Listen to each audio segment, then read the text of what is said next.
नेहरू जी का जो विचार और योगदान है वो एथिक्स में कैसे इस्तेमाल कर सकते हैं, मैं उसके पॉइंट ऑफ व्यू से थोड़ा बात करना चाह रहा था। और विचार बच्चा जैसे कहते हैं ना कि तुम वो भिखारी हो कि भिक्षा किसी भी हाथ से और कितना भी हो, बस तुम्हारी अगर झोली में आ रहा है तो तुम उसे स्वीकार करते चलो।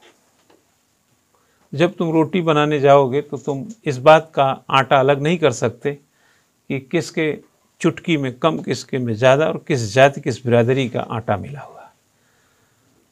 वो सभी जात बिरादरी का जो आटा है वो तुम्हारी भूख मिटाने में काम आ रहा है। यही मानवतावाद है, ठीक है ना। गलतियां ये बताती हैं कि काम किया जाने का प्रयास हुआ था, ठीक है।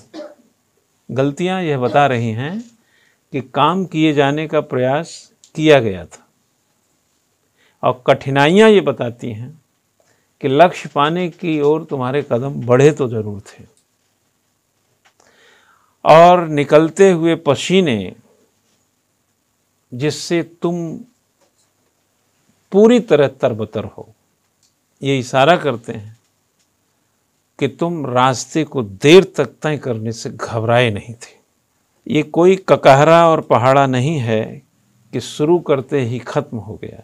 ये देश की वो आज़ादी की लड़ाई थी जो शुरू तो की गई लेकिन अंत किसी को पता नहीं था।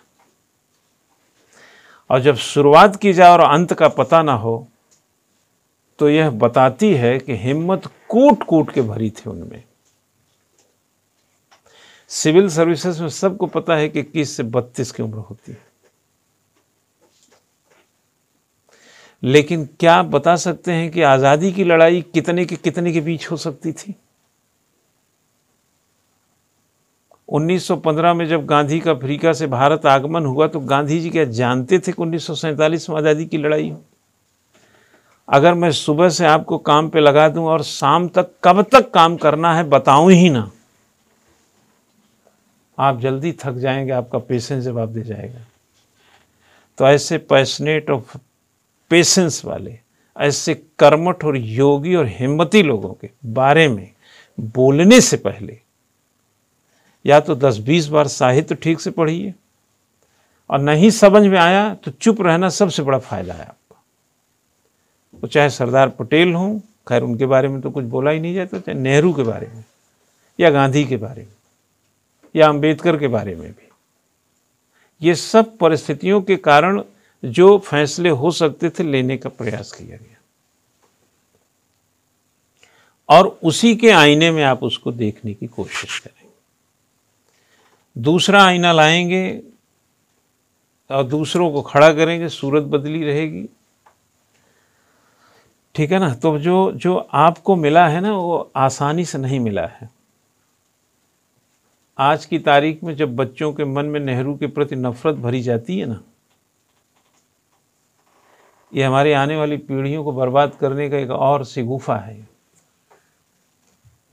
हेडिंग बनाओ, thought and contribution of Pandit Jawaharlal Nehru. Thought and contribution of Pandit Jawaharlal Nehru.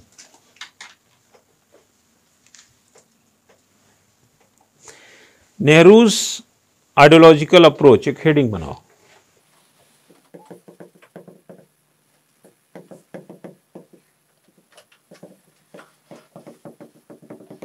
ठीक है ना। नेहरूज आइडियोलॉजिकल अप्रोच, पहला लिखो वैज्ञानिक मानवतावाद, साइंटिफिक ह्यूमनिज्म। दूसरा लिखो relation of science and religion, विज्ञान और धर्म का संबंध। आगे लिखो सोशलिज्म। समझ में आया? ये उनकी आइडियोलॉजी थी। क्या आइडियोलॉजी थी? पहली आइडियोलॉजी क्या बताया? अगर उनके आइडियोलॉजी में जाएं तो बच्चा पहला हमने बताया वैज्ञानिक मानवतावाद, ठीक। और दूसरा विज्ञान प्लस धर्म, है ना, इसका संबंध, ठीक। और तीसरा सोशलिज्म यानी समाजवाद। आप जानते हैं कि नेहरू जी की सोच समाजवादी किससे प्रेरित थे? समाजवाद थे। समाजवादी विचारधारा कहाँ का था? अबे यार, चाइना कम्युनिस्ट था, सोशलिज्म था।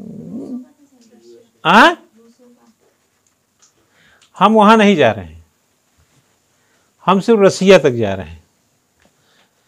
रसिया, सोवियत संघ कह लीजिए, उस टाइम सोवियत संघ से ये प्रेरित थे समाजवाद से।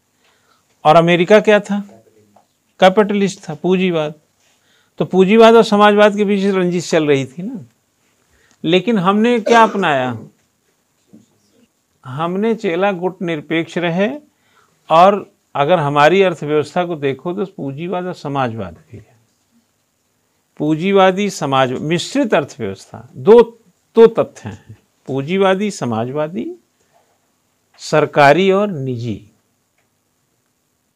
ठीक है ना, ये मिश्रित हमारी अर्थव्यवस्था है। ठीक है, हम मिश्रित हैं, हम न पूंजीवाद हैं न पूरा समाजवाद है। बट समाजवाद से नेहरू जी प्रेरित थे। तो इनकी आइडियोलॉजी 3 हो गई, आइडियोलॉजी के point of view. Nehru's political thought, जरा एक छोटी शीडिंग बनाइए। नेहरूज पॉलिटिकल थॉट, अगर हम इनके पॉलिटिकल थॉट को देखें, अगर हम पॉलिटिकल थॉट की बात करें, ठीक है ना, एक प्रकार से राजनीतिक जो इनका विचार है, तो उसमें लिखो नेशनलिज्म। लिखिए नेशनलिज्म क्या हुआ? राष्ट्रवाद। ठीक।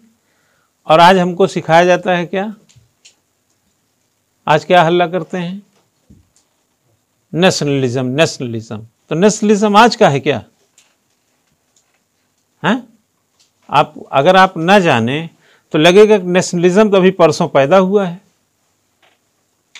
हैं?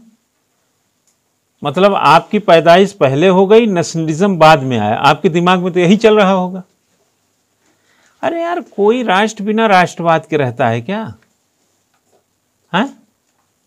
कोई संतान अपने माता पिता के प्रति बिना समर्पण के रहता है क्या? हैं? माता पिता के संस्कृति या जो भी वहां का रहन सहन खान पान, उससे विरक्त रहता है क्या?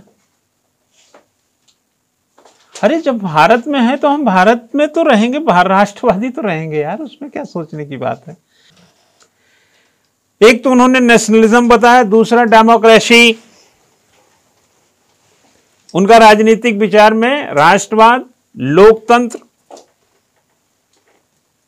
इंडिविजुअल लिबर्टी, पर्सनल कह सकते हैं, इंडिविजुअल व्यक्तिगत स्वतंत्रता, एंड इक्वलिटी।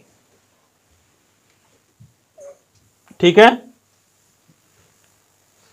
ना?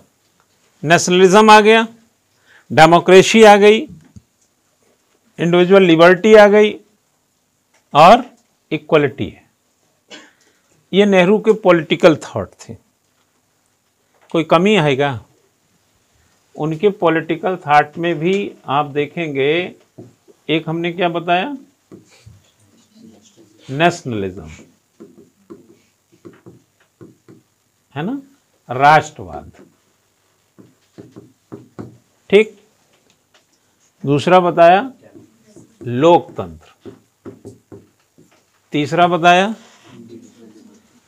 इंडिविजुअल यानी कि व्यक्तिगत क्या हो गई? स्वतंत्रता और समानता। सारी अच्छी चीज तो यही बता दी है। और 18 साल तक इस देश के प्राइम मिनिस्टर थे, अगर इंटरिम गवर्नमेंट से जोड़िए 1946 से 1964 तक। हैं? अरे यार, आदमी कहता है कुर्सी काम सिखा देती है, लेकिन कुर्सी किन परिस्थितियों की है? क्या समझे? और 18 सालों में बहुत सारे काम किए गए होंगे, किए ही गए। दौर के हिसाब से चीजें जो चेंज हुई, तो आप सिर्फ उसी नजरिए से थोड़ी देखेंगे। भारत को जब आप सनातन पुरातन जाते हैं तो काहे नहीं नेहरू के कार्यकाल को भी झांक लेते हैं थोड़ा सा। हाँ, गांधी पढ़ेंगे, पटेल पढ़ेंगे, रास्ते में नेहरू कैसे छोड़ देते हैं, उनको भी पढ़ के देख लो, उनके भी राष्ट्रवाद को देख लो, उनके भी डेमोक्रेसी को देख लो, उनकी भी इंडिविजुअल लिबर्टी को देख लो, इक्वलिटी को देख लो, उनके भी नेशनलिज्म को देख लो।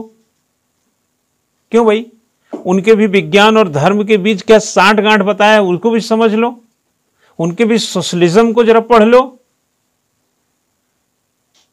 जो आदमी देश में 18 साल प्राइम मिनिस्टर हो, उसके विचारों से आप अनभिज्ञ क्यों हैं भाई? हाँ, अंबेडकर किसी जाति के नेता हैं? जातियों में बांटेंगे स्वतंत्रता संग्राम सेनानियों को और बुद्धिजीवियों को? हाँ, जातियों में बांट के पढ़ेंगे? कमाल है आप। राजनीतिक उतार चढ़ाव में जो अड़पेच आया है, वोट के लिए जो राजनीति होती है उसमें भटक करके आप इग्नोर करेंगे क्या नेताओं को? आपको अपने नजरिए से देखना है ना। आपको सिविल सर्विसेज में जाना है, आपको चुनाव लड़ने नहीं जाना है। आपको सरदार पटेल को भी पढ़ना है, नेहरू जी को भी पढ़ना है, गांधी जी को भी पढ़ना, अम्बेडकर को भी पढ़ना, और भी जो लोग हैं सबको पढ़ना है। आप तो जिस लेवल पर थिंकिंग जा रही है, ऐसा लगता है कि नेहरू को पढ़े हुए मत, इसके बगैर आपका सिविल सर्विसेज हो जाएगा क्या? समाजवाद नहीं पढ़ेंगे, धर्म और विज्ञान का संबंध नहीं पढ़ेंगे, डेमोक्रेसी नहीं पढ़ेंगे, राष्ट्रवाद नहीं पढ़ेंगे, लिबर्टी नहीं पढ़ेंगे, इक्वलिटी नहीं पढ़ेंगे, ये सब पे नेहरू का थॉट नहीं जानेंगे, तो फिर एथिक्स कैसे मजबूत होगा?